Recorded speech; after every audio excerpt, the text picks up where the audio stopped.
Assalomu alaykum. Bugun sizlar bilan Excelda filtrlash formulalaridan foydalanishni ko'rib o'tamiz. Hop, bizda mana Excelda tayyor jadval yaratilgan. Shu jadval ichida birorta korxonani xodimlari bor. Misol uchun erkaklar, ayollar jadvali aralash holatda yozilgan bu yerda. Asosiga shunaqa holat bo'lib qoldi. Ya'ni sizda erkaklar jadvalini alohida ajratishingiz kerak ro'yxatini, ayollar ro'yxatini alohida ajratishingiz kerak. Xuddi shunaqa holat bo'lib qolsa, qanaqa qilib ajratamiz?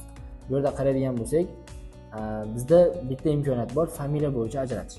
Ya'ni ayollarning familiyasini oxiri va bilan, erkaklarniki va bilan tugaydi. Xuddi shundan foydalangan holatda biz erkaklarni va ayollarni umumiy jadval ichidan ajratib chiqarishimiz mumkin. Hop, birinchi navbatda bu yerda yuqoridagi ism bilan familiyani tanlab olaman. Yuqoridan danli bo'limiga kiramiz va shu yerdan filtr tugma bor.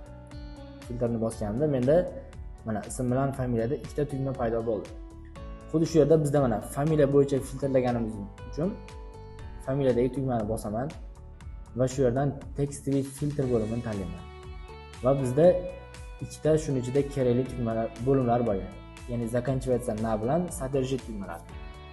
Ya'ni shu yerda zakonchivatsiya na ni tanlayman. Bu bizga o'sha qidirmoqchi bo'lgan qiymatlarimizga oxirgi harfi bo'yicha qidirib beradi. Shu yerga va deb yozaman. OKni bosadigan bo'lsak, bizda mana faqat ayollarning ro'yxatini o'zini chiqarib berdi. Yana qaytadan kiramiz xuddi o'sha joyga. Textli filtr, zakonchivatsiya nadan. Endi va emas, ani o'chirib, vani o'zini qoldiramiz. Va endi bizda ayollarning ro'yxati emas, faqat erkaklarning ro'yxatini o'zi qoldi. Misol uchun endi hop bu yerdan ikkalasini ham o'chiraman. Avvalgi holatga qaytaramiz jadvalni. Jadvalda sizda bir xil ismlilar yoki bir xil familiyalar bor. Deylik, mana bizda Muslimbek bor ekan, ikkita bir xil. Bizga faqat Muslimbeklarning ro'yxatini chiqarib berish kerak yoki Alif degan familiyadagilar biz jadvalda ikkita bor. Shu faqat aliflarni chiqarish kerak. Buning uchun mana ismdagi tugmadan biz oxirgi harfi bo'yicha filtrlaganda zakonchivatsiya nadan foydalangan edik. Endi bizga содержит tugmasi kerak bo'ladi. Содержитga kiraman. Muslimbek deb yozamiz. Va bu yerdan OKni bossak, mana bizga faqat Muslimbeklarning ro'yxatini chiqarib beryapti. Biz hozir oddiy o'sha jadval ichidan ism bilan familiyani ajratishni ko'rib o'tdik. Endi siz buni xohlagan o'zingizga ishlatayotgan jadvalda foydalansangiz bo'ladi. Ya'ni qaysidir MFI bo'yicha yoki qaysidir sinf bo'yicha bo'lishi mumkin yoki qaysidir darajalar bo'yicha filtrlab chiqarsangiz bo'ladi. Jadvalimizni avvalgi holatga qaytaramiz. Mana. Endi shu yerda yana bitta narsani ko'rsatib ketaman. Qaraydigan bo'lsak, bizda ism bilan familiya alohida kategoriyalarda joylashgan. Misol uchun shunaqa holatlar bo'lib qoladi. Ism bilan familiyani bitta kategoriyaga joylashtirish kerak yoki bitta kategoridagi ism familiyani ikkiga ajratish holatlari bo'lishi mumkin. Ya'ni birinchi bo'lib o'sha ikkita kategoridagi ism bilan familiyani bitta kategoriyaga joylashtirishni ko'rib o'tamiz. Buning uchun shu birinchidagi ism bilan familiyani bitta kategoriyaga yozib olaman. Ya'ni sohiba Xolmatova yozamiz. Bu yerda mana sohiba Xolmatova deb yozdim. Endi shuni ustida klaviatura orqali Ctrl-Y tugmasini bosadigan bo'lsak, bizga mana o'sha sizda misol 100 ta xodim bo'ladimi, 200 tami hammasini ism familiyasini bitta kategoriyaga yozib to'g'rilab beradi. Endi mana sizda bitta kategoriyada ism familiyalar ro'yxati bor. Mana boshqa joyga ko'chirib olaylik-da.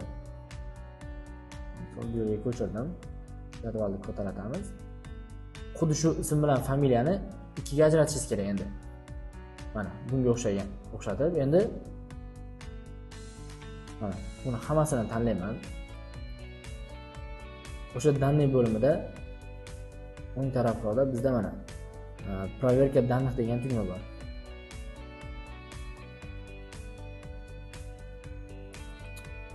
Shu yerda hop, mana bizda bitta kategoridagi ism bilan familiyani ikkiga ajratishni ko'rib o'tamiz.